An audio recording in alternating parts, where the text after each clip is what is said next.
आपण आज admission of पार्टनरचं पहिलं उदाहरण सुजाता, पौर्णिमा अँड अपर्णा. हे अपर्णा नावाची ही नवीन पार्टनर आपल्या पार्टनरशिप फर्म मध्ये येते आहे.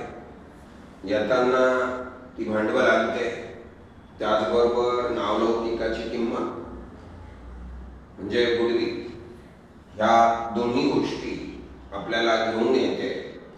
म्हणून एंट्री करताना cash account debit to Aparna capital account to goodwill अशी एकत्र एंट्री आपण पहिल्यांदा करू. त्याच्यानंतर जे गुडविल आहे ते जुन्या पार्टनरचं नावलौकिक आहे, म्हणून ते जुन्या पार्टनरला त्यांच्या रेशोप्रमाणे वाटून द्यावं लागेल. अशा पद्धतीने दुसरी एंट्री होईल. आता आपण पहिल्यांदा या ठिकाणी तुम्हाला क्लिअर समजावं या दृष्टिकोनातून पहिलंच उदाहरण असल्या कारणाने मी रिव्हॅल्युएशन अकाउंट या ठिकाणी तयार केलेलं आहे, पार्टनर्स कॅपिटल अकाउंट तयार केलं आहे आणि न्यू बॅलन्स शीट ह्या तिन्ही गोष्टी आपण जरी त्यांनी जर्नल एंट्री सांगितलेल्या आहे आणि फक्त बॅलन्स शीट सांगितलेलं आहे तरी हे सपोर्टेड वर्किंग मध्ये तुम्हाला क्लिअर करावं लागेल, कारण तुम्हाला उदाहरण क्लिअर समजलं पाहिजे. म्हणून त्या दृष्टिकोनातून आपण पहिल्यांदा बॅलन्स शीट उतरवून घेऊ. Balance sheet capital Sujata 1 lakh, सुजाताचं 1 लाख रुपये भांडवल आहे, पौर्णिमा 1,40,000 आणि पौर्णिमाचं 1,40,000 भांडवल आहे. क्रेडिटर्स याचा अर्थ होतो व्यापारी देणं आपण नेहमी बॅलन्स शीटच्या लायबिलिटी साइडला लिहितो, म्हणून बॅलन्स शीटच्या लायबिलिटी साइडला क्रेडिटर्स लिहायचे आहे. 34,000 ऍडजस्टमेंट पुढे बिल्स पेबल, बिलाचे पैसे देणं बाकी आहे, देणं आपण नेहमी लायबिलिटी साइडला लिहितो, म्हणून बिल्स पेबल बॅलन्स शीटच्या लायबिलिटी साइडला लिहायचं आहे.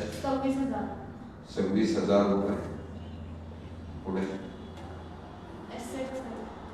Asset side land and building, land and building ही फिक्स ॲसेट आहे, हिच्यावर डेप्रिसिएशनची ॲडजस्टमेंट असू शकते. आहे 60,000 रुपये. Plant and machinery, plant and machinery 70,000 रुपये, त्याच्यावर पण ॲडजस्टमेंट आहे. फर्निचर फर्निचर 24,000 ॲडजस्टमेंट नाही, फर्निचरवर ॲडजस्टमेंट नाही आहे, बाहेर घेऊन टाका. सन्ड्री डेटर्स, संडी डेटर ज्या लोकांना आपण उधार माल दिला त्या उधारीवाल्या ग्राहकांची यादी, उधारी येणं बाकी आहे, येणे रक्कम आपण नेहमी ॲसेट साइडला लिहितो, म्हणून ॲसेट साइडला तो आपल्याला यायचा आहे. 26,000 रुपये. ॲडजस्टमेंट आहे इनरला घ्यावा. स्टॉक 40,000 रुपये. कॅश 80,000 इनरलाच ठेवा, कारण आपल्याकडे जे भांडवलाच्या स्वरूपात आणि गुडविलच्या स्वरूपात जे पैसे येणार आहेत ते कॅशमध्ये ॲड होतील आणि पार्टनर्स कॅपिटलच्या क्रेडिटला गुडविल वाटलं जाईल. त्याचबरोबर ज्या पार्टनरने नवीन पार्टनरचे भांडवल आणलं ते भांडवल त्या पार्टनरच्या क्रेडिटला दिलं जाईल. अशा पद्धतीने हे पॉइंट आपल्याला क्लिअर करावे लागतील. On 1st April 2018, Aparna's joined the firm as third partner for 1/5 share of future profits on the following terms and conditions. आता अपर्णा नावाची नवीन पार्टनर आपल्या पार्टनरशिप फर्म मध्ये येते आहे आणि येताना आपण तिला अट घातली का तुला नफ्याचा 5वा भाग आम्ही देऊ मंथली. मग 5वा भाग म्हणजे नफ्याचे 5 तुकडे आपल्याला भविष्यात करावी लागते आणि त्या रेशो प्रमाणे तिला नफ्याचा 5वा भाग द्यायचा आहे. आणि आता येताना तिने काही अटी घातलेल्या आहेत. त्या अटीमधली पहिली अट, Goodwill is value at 2 lakh.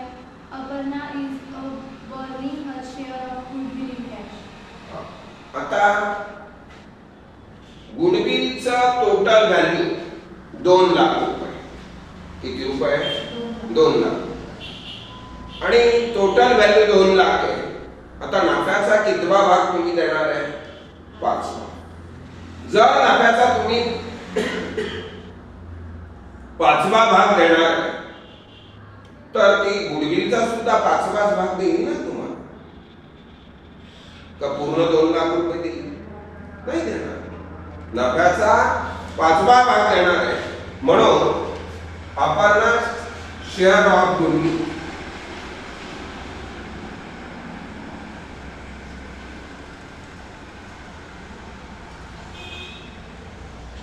$2 lakh भागिले 5 गुणिले 1 म्हणजे 40,000 रुपये. आपल्याला अपर्णा नावाची व्यक्ती गुडविलच्या स्वरूपात कॅश देणार आहे.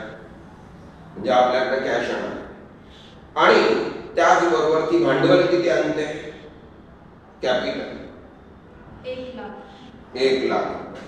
मग 1 लाख रुपये आणि हे 40,000 म्हणजे टोटल कॅश आपल्याकडे किती आली?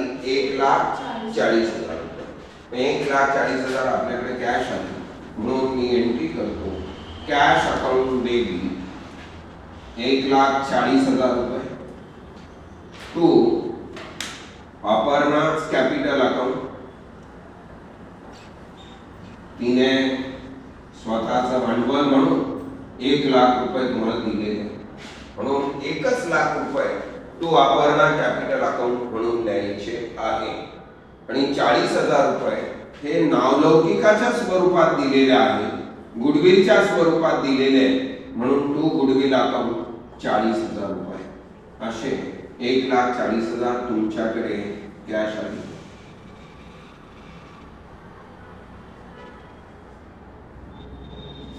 Being new partner admitted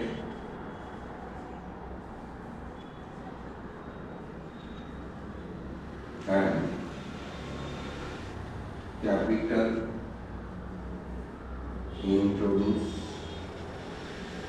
with goodwill.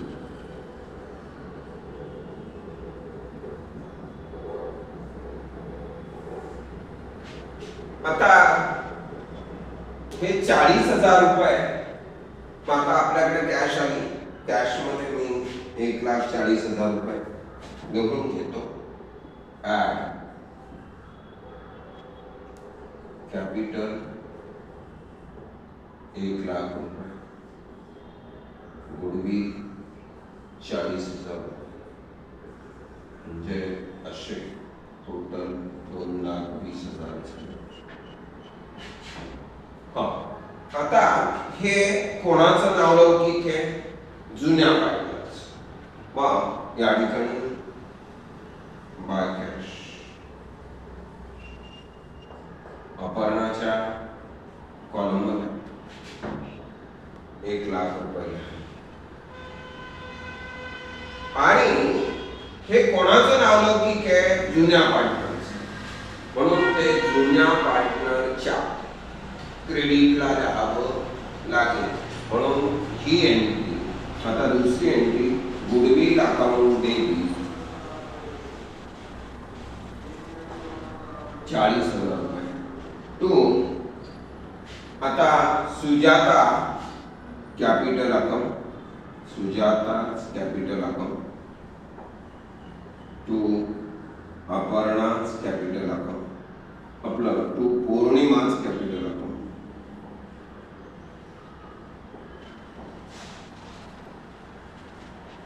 किती रुपये?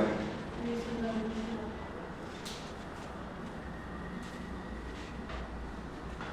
इक्वल पार्टनर आहे का ते?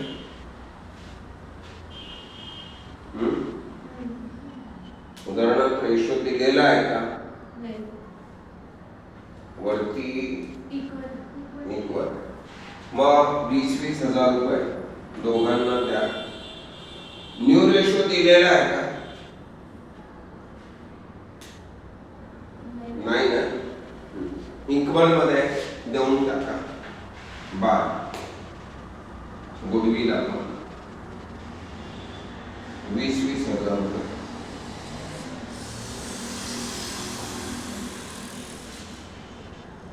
त्याच्यानंतर पुढे A provision of 10% is to be created on sundry debtors. Sundry debtors वर 10% आरडीडी काढायचा. मग सन्ड्री डेटरचा आकडा 26,000 रुपये. 26,000 वर 10% लेस आरडीडी 2,600 रुपये. 23,400 रुपये अवतरला का? मग रिव्हॅल्युएशन अकाउंटच्या डेबिटला दुसरा इफेक्ट द्या. टू आरडीडी 2,600 रुपये. त्यानंतर Land and building is to be valued at 80,000. Land and बिल्डिंगची किंमत वाढली. Add appreciation.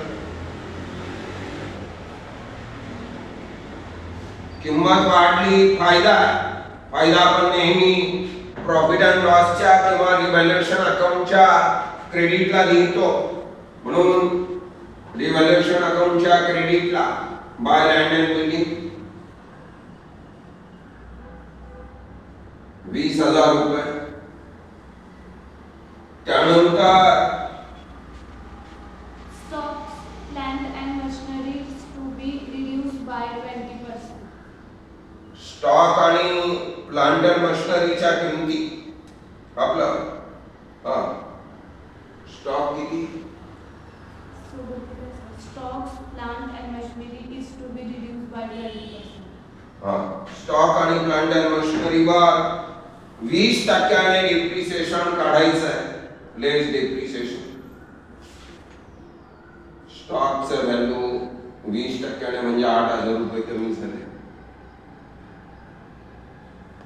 आणि प्लांट अँड मशिनरीवर पण 20% म्हणजे 14,000 रुपये कमी झाले. 56,000 बाहेर घ्या. या दोघांच्या किमती कमी झाल्या. नुकसान आहे. नुकसान आपण न्यायाने रिव्हॅल्युएशन अकाउंटच्या डेबिटला लिहितो. म्हणून रिव्हॅल्युएशनच्या डेबिटला प्लांट अँड मशिनरी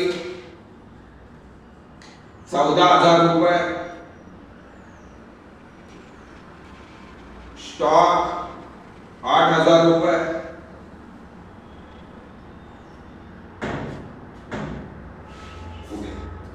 या ठिकाणी उदाहरणार्थ ऍडजस्टमेंट संपल्या. मग ऍडजस्टमेंट संपल्यानंतर तुम्हाला रिव्हॅल्युएशन अकाउंटच्या डेबिटला 3 आयटम दिसतात. मग रिव्हॅल्युएशन अकाउंटला डेबिट द्या. रिव्हॅल्युएशन अकाउंट डेबिट 24,600 रुपये. टू आरडीडी अकाउंट 2,600 रुपये. To plant and machinery account 14,000 रुपये. टू स्टॉक अकाउंट 8,000 रुपये. अशा तिघांची बेरीज 24,600 रुपये झालं. डेबिट बाजूची जी आकडेवारी होती ती आकडेवारी आपण एंट्री मध्ये दाखवू. आता क्रेडिट बाजूला 20,000 रुपये एकच आकडा आहे. म्हणून land and building account debit 20,000 रुपये कारण फायदा झालेला आहे. टू रिव्हॅल्युएशन अकाउंट 20,000 रुपये.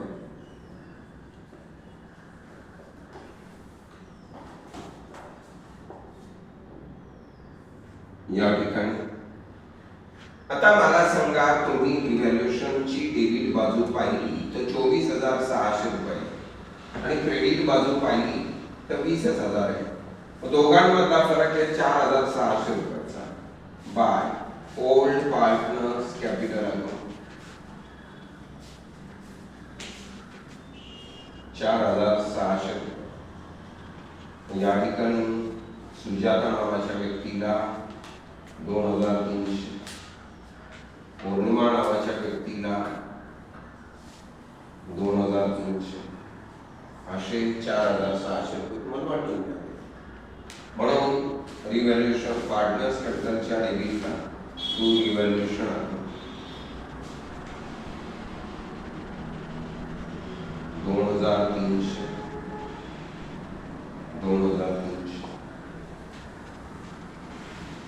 आणि या ठिकाणी आता आपण रिव्हॅल्युएशनला जो लॉस झाला त्या लॉसची 5वी एंट्री या ठिकाणी तुम्हाला दाखवावी लागेल.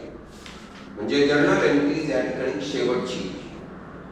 मग आता पार्टनर्स कॅपिटल म्हणजे Sujata capital account debit 2,300, Aparna capital account debit 2,300 to revaluation account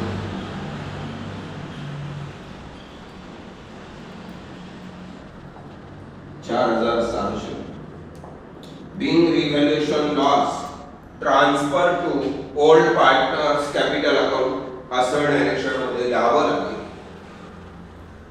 खुलासा द्यावा लागतो. जर्नल एंट्रीज नरेशन द्यावं लागतं. मग या ठिकाणी ते झाल्यानंतर अशा पद्धतीने 5 एंट्र्या आवश्यक आहेत.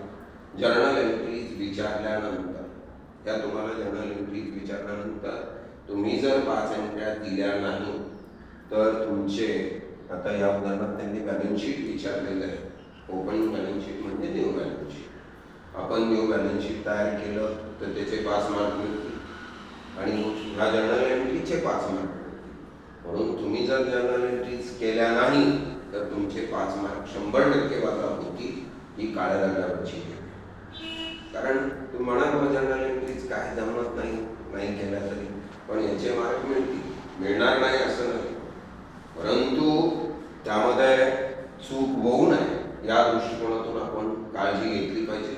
उदाहरणार्थ जे काही विचारलं ते आपण क्लिअर मध्ये दिलं पाहिजे असं मला वाटतं.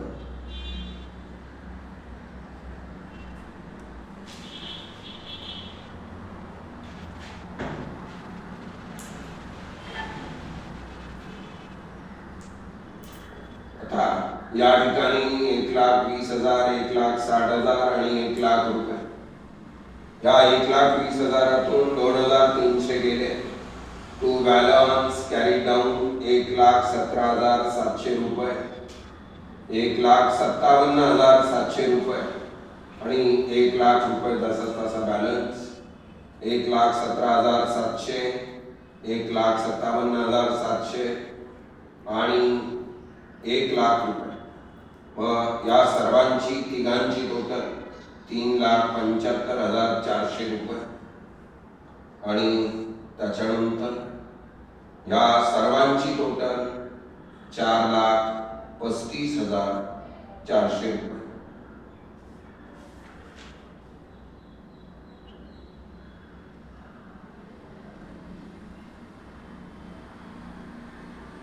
$4,35,400